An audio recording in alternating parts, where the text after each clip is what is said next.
Let's make sense of has had, have had, and had sa pinakamabilis na paraan kasi hindi tumitigil yung requests about this. Ang dapat na unang-una ninyong malaman ay merong dalawang klase ng have. Yung auxiliary na have at yung main verb na have. Itong main verb na have, yan yung action or state.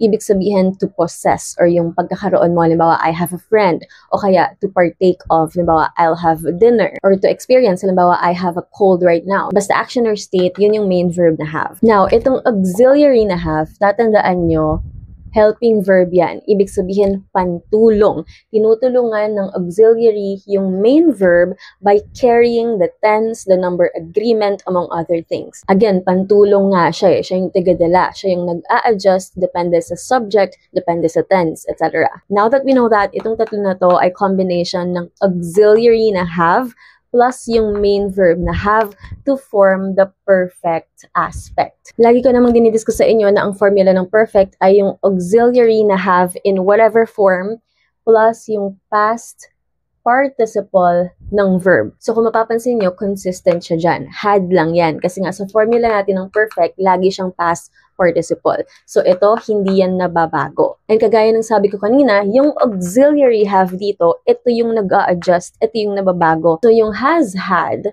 auxiliary na have in present tense at nag-a-agree sa singular subject or singular nouns or pronouns he, she, it. As in, she has had dinner. Meron tayong she, kaya tayo nag-has dito. Again, yung auxiliary natin dito, siya yung nagdala ng present tense at siya rin yung nag-adjust para tama yung subject-verb agreement natin. Secondly, ang have had naman, auxiliary na have in present tense pa rin, pero naiba lang sa subject-verb agreement. This case, meron tayong plural nouns or pronouns I, you, we, they. As in, I have had dinner. Meron tayong I dito, yung have nag-adjust, ito yung auxiliary na have, nag-adjust siya para mag-agree dun sa subject na I. Still, present tense. So, itong dalawa, ito ay nasa present perfect tense. Nagkatuloy lang sila sa number agreement. Ito, singular agreement. Ito naman, plural agreement. Thirdly, ang had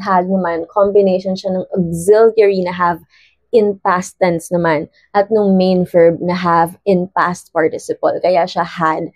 Nagkataon dito na had yung past tense ng auxiliary have at dito naman ay had din yung past participle ng main verb na have. Kaya siya naging had. Dito hindi na mahalaga kung ano yung subject kasi had naman yun kung singular or plural man. As in, I had dinner before they invited to eat out.